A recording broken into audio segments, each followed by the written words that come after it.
Nanti kan SM Town di Surabaya.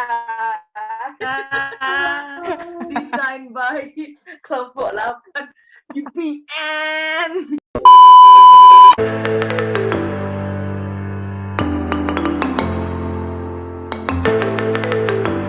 Assalamualaikum warahmatullahi wabarakatuh. Kami dari kelompok 8 akan mempresentasikan hasil perencanaan pondasi tiang panjang pada proyek pembangunan kantor SM Town di kawasan HR Muhammad, Kota Surabaya. Sebelumnya, saya akan memperkenalkan anggota kelompok kami. Yang pertama, Inu Lutfiah, NPM 02, Andre Gunawan, NPM 03, Risha Afifah, NPM 28, Titin Listiani, NPM 31, dan saya, Farah Putri, NPM 40. Selanjutnya, untuk tujuan penulisan laporan ini, yang pastinya adalah untuk menjadi syarat kelulusan dari mata kuliah teknik pondasi 2. Kemudian, untuk mengetahui diameter tiang panjang yang kuat dan efisien, mengetahui jumlah tiang panjang yang dibutuhkan, mengetahui berapa beban terbesar yang diterima oleh pondasi tiang panjang pada gedung perkantoran SM Town Surabaya dengan menggunakan bantuan software SAP 2000, dan yang terakhir, untuk mengetahui besarnya nilai daya dukung tiang kelompok yang telah dipengaruhi oleh efisiensi tiang. Dalam penulisan laporan ini, yang pertama, terdapat landasan teori yang merupakan gambaran umum. Kemudian data perencanaan atau analisa data dan pembebanan. Selanjutnya ada pembahasan yang berisi proses perhitungan dan perencanaan pondasi. Kemudian ada kesimpulan yang merupakan hasil akhir yang didapatkan setelah analisa dan proses perencanaan pondasi. Pada bab landasan teori, kami memaparkan mengenai pengertian pondasi. Menurut Pamungkas dan Haryanti tahun 2013, struktur bawah merupakan bagian bawah dari suatu struktur bangunan atau gedung yang fungsinya untuk menahan beban dari struktur atas. Struktur bawah ini meliputi balok, sloof, dan pondasi. Pondasi merupakan bagian struktur paling bawah dari suatu konstruksi, bisa gedung, jembatan, jalan raya, terowongan, dinding penahan, menara, tanggul, dan lain-lain, yang fungsinya untuk menyalurkan beban vertikal dari atasnya atau kolom maupun beban horizontal ke tanah pendukung. Kemudian, balok sloof merupakan balok yang mengikat pondasi satu dengan pondasi yang lain. Fungsinya juga sebagai pengikat dan juga untuk mengantisipasi penurunan pada pondasi agar tidak terjadi secara berlebihan. Berikut merupakan data bangunan yang kami rencanakan, beralamatkan di Jalan HR Muhammad nomor 11, Prada Kali Kendal, Kecamatan Dukuh Pakis, Kota Surabaya, Jawa Timur. Dengan tipe bangunan sebagai gedung perkantoran, bentang 67,5 meter, dengan lebar bangunan 45 meter, jumlah 7 lantai, dengan letak bangunannya berada di tengah perkotaan. Untuk tinggi totalnya sebanyak 28 meter, dengan mutu ton 30 MPa, mutu baja 250 MPa, dengan tinggi masing-masing lantainya 4 meter.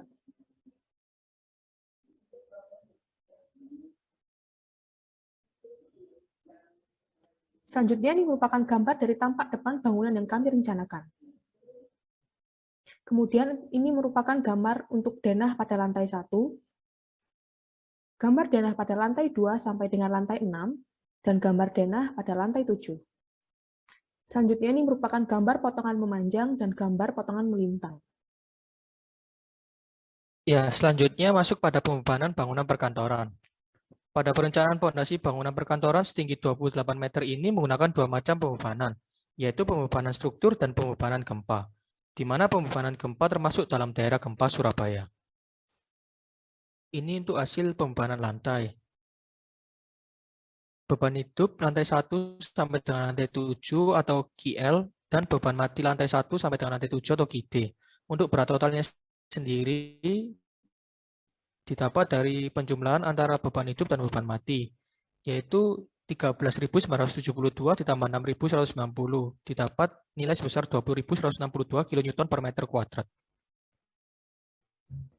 Ya, untuk pembebanan atapnya didapat dari penjumlahan beban mati pada atap atau KD dan beban hidup pada atap atau KL. KD-nya sendiri didapat sebesar 10.212,9 dan KL-nya sebesar 32,98.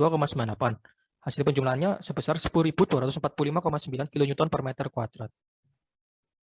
Ya, selanjutnya adalah pembebanan gempa. Penentuan respon spektrum dapat dilihat pada website rsaciptakarya.pu.go.id 2021. dengan tipe bangunan perkantoran yang terletak di daerah Surabaya.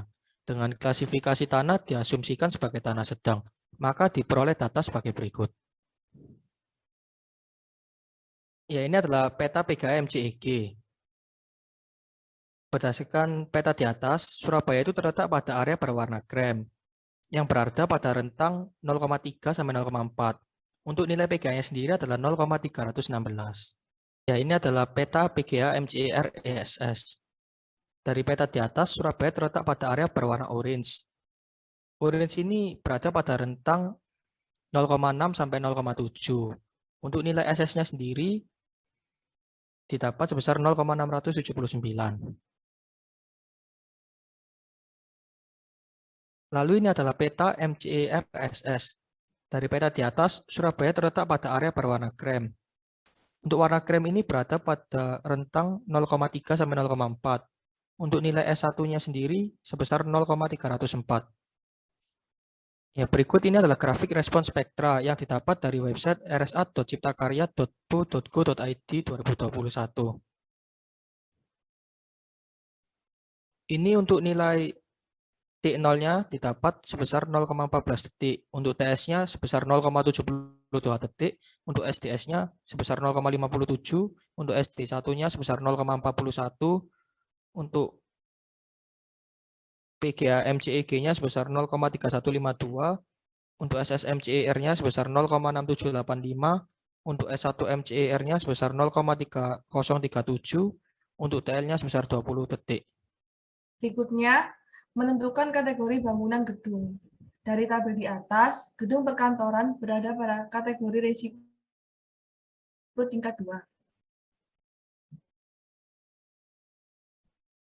Sebelumnya telah diketahui bahwa gedung perkantoran berada pada kategori risiko tingkat 2, sehingga dari tabel di atas dapat ditentukan faktor keutamaan gempa sebesar 1.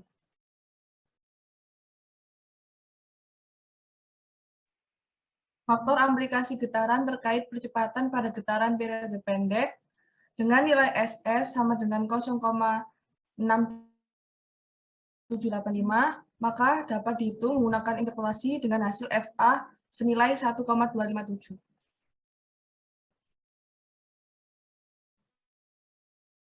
Faktor amplifikasi getaran terkait percepatan pada periode 1 detik dengan nilai S1 sama dengan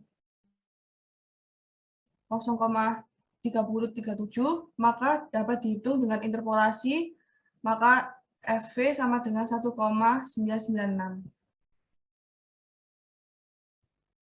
Menentukan parameter spektrum respon percepatan periode pendek. SMS sama dengan FA kali SS yang dapat dihasilkan sebesar 0,853. Parameter spektrum respon percepatan periode 1 detik SM1 dengan sama dengan FV kali S1 dengan hasil 0,606.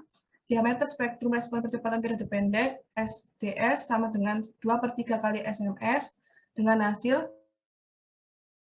0,569, dan diameter spektrum respon percepatan periode 1 detik SD1 sama dengan 2/3 kali SM1 dengan hasil 0,404. Menentukan kategori desain seismik berdasarkan SDS berdasarkan tabel di samping. Kategori risiko 2 dengan nilai SDS sama dengan 0,569, maka termasuk dalam desain seismik D. Dan menentukan kategori desain seismik berdasarkan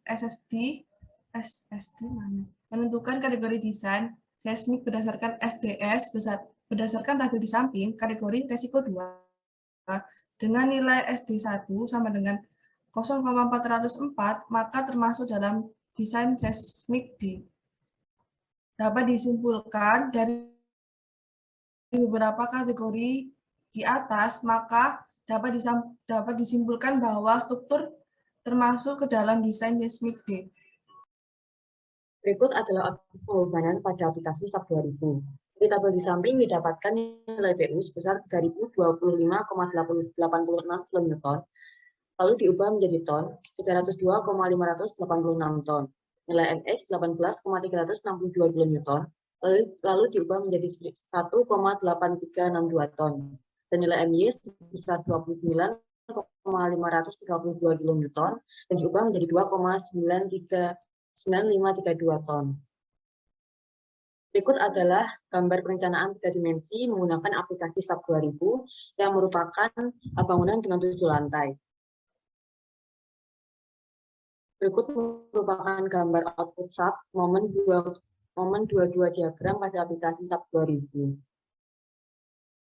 Berikut merupakan gambar dari output SAP momen 3 diagram SAP 2000. Desain fondasi. Desain pada bab ini berisi tentang data perencanaan dan perencanaan fondasi.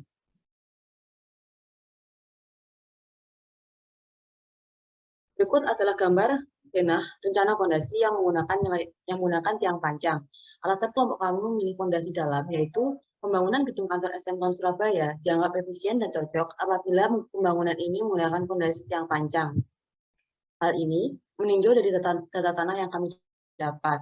Data tanah tersebut menunjukkan nilai NSBT pada kedalaman 12 meter, tanah mencapai 60. Sementara pada kedalaman 16 meter, nilai NSBT mencapai 54. Yang artinya tanah keras terletak jauh pada kedalaman di bawah 10 meter. Sehingga fondasi dalam, yaitu tiang panjang, dirasa cocok dan efisien. Berikut merupakan brosur spesifikasi panjang yang kami gunakan. Kami menggunakan panjang yang dikeluarkan oleh PT Wijaya Karya dengan jenis panjang berupa Prestige Conversion Piles atau JPI Piles dengan JIS 05335.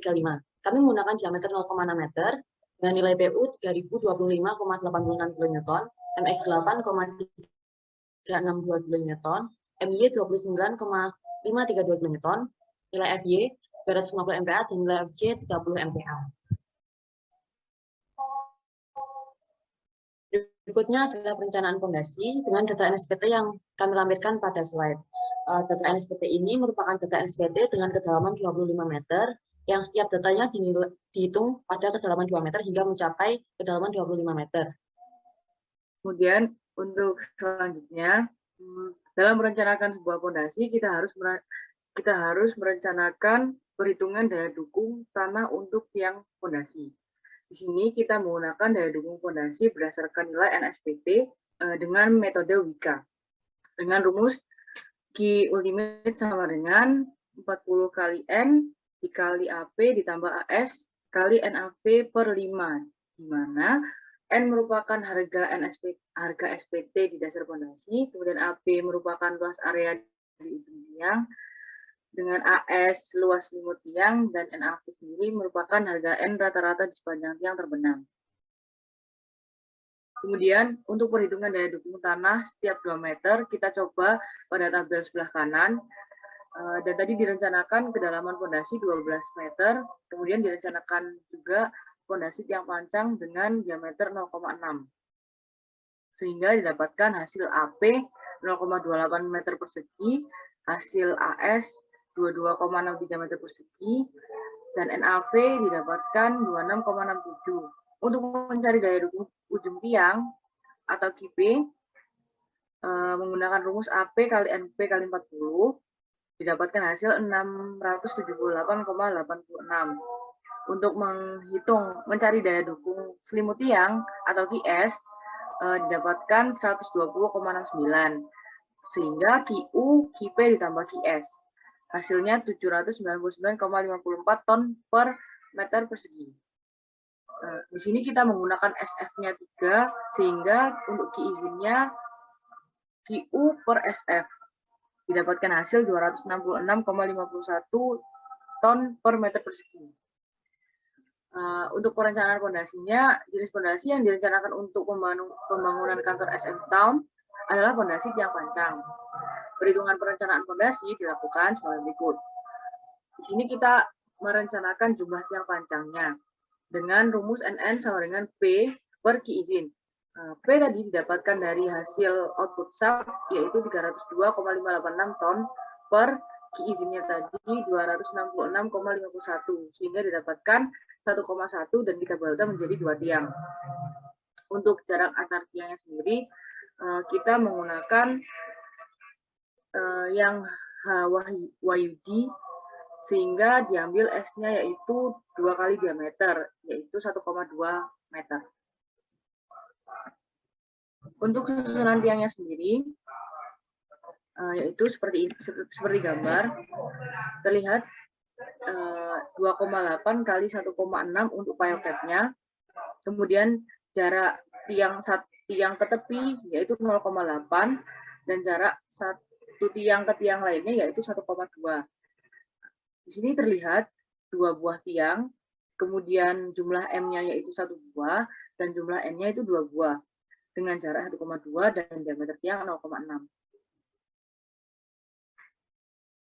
Untuk perhitungan efisiensi kelompok tiang, kita menggunakan rumus EG sama dengan 1 dikurangi theta dalam kurung M kurangi 1N ditambah N kurangi 1N per 90 M kali N. Kemudian didapatkan hasil 0,59 untuk efisiensi kelompok tiang. Selanjutnya reaksi pada tiang grup. Di sini kita menggunakan rumus P sama dengan sigma V per N plus minus MY kali X per sigma X kuadrat plus minus MX kali Y per sigma Y kuadrat. Di sini dapat dilihat adalah X yaitu dari titik pusat pile cap pada bidang X ke tengah diameter dari tiang pancang sebesar 0,6 meter. Untuk nilai Y-nya tidak ada. Kemudian dimasukkan ke dalam rumus sehingga Pmax 1 yaitu didapatkan hasil 152,82 ton per meter persegi. Untuk Pmax 2-nya didapatkan hasil yang sama yaitu 152,82 ton per meter persegi. Kemudian periksa syarat yaitu Q axial izinnya harus lebih besar dari Pmax. Dengan Q axial izinnya yaitu 266,51 ton per meter persegi, lebih besar dari Pmax-nya yaitu 152,82 ton per meter persegi. Sehingga tiang pancang tersebut oke. Jadi dapat disimpulkan bahwa pondasi mampu menahan beban yang ada pada struktur di atasnya. Selanjutnya, untuk bab kesimpulan, berdasarkan perencanaan dan perhitungan di atas, dapat kami tarik kesimpulan sebagai berikut. Yang pertama, perencanaan pondasi tiang pancang pada bangunan perkantoran 7 lantai ini dihitung menggunakan data NSBT sedalam 24 meter yang berlokasi di Surabaya dengan kondisi tanah sedang. Kemudian, pondasi tiang pancang yang digunakan merupakan pre-stressed concrete span piles dengan seri JIS A5335 yang diproduksi oleh Wika dengan diameter 0,6 meter dan kedalaman 12 meter. Selanjutnya, beban maksimum yang diterima oleh kolom berdasarkan analisis dinamis dari struktur gedung dengan software SAP 2000 sebesar 302,586 kN.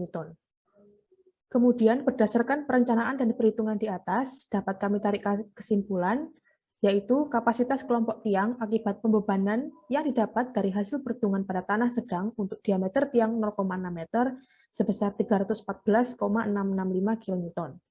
Dengan kapasitas kelompok tiang sebesar 314,665 kN ini lebih besar dari PU yang diterima yaitu sebesar 302,586 kN. Maka dapat dinyatakan bahwa pondasi mampu menahan beban yang ada pada struktur.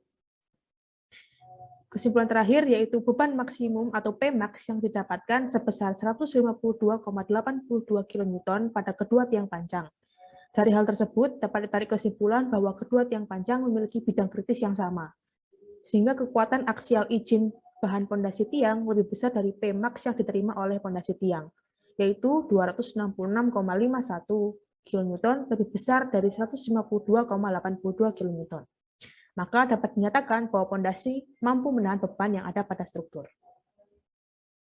Selanjutnya, saran yang dapat peneliti berikan agar diperoleh hasil yang lebih optimal dalam perencanaan pondasi, yaitu perlunya dilakukan analisis-analisis sebagai berikut.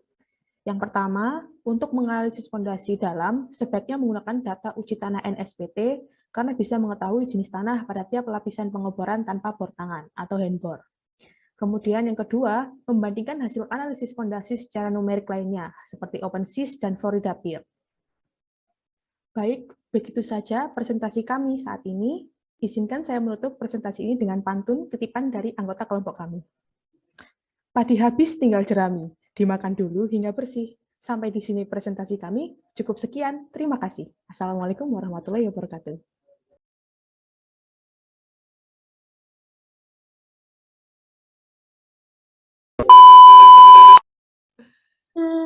Wes ya, cukup sekian, terima kasih. Oke. Karena kalau terima jadi itu tak lebokno iki, tapi tak tip.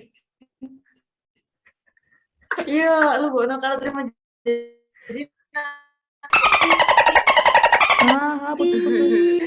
Tapi harus gini, nggak gitu ya, karena kalau terima jadi namanya oh ya. Kan titin tak tot kan. Dadah semuanya. gitu. Ayo, ini Mark.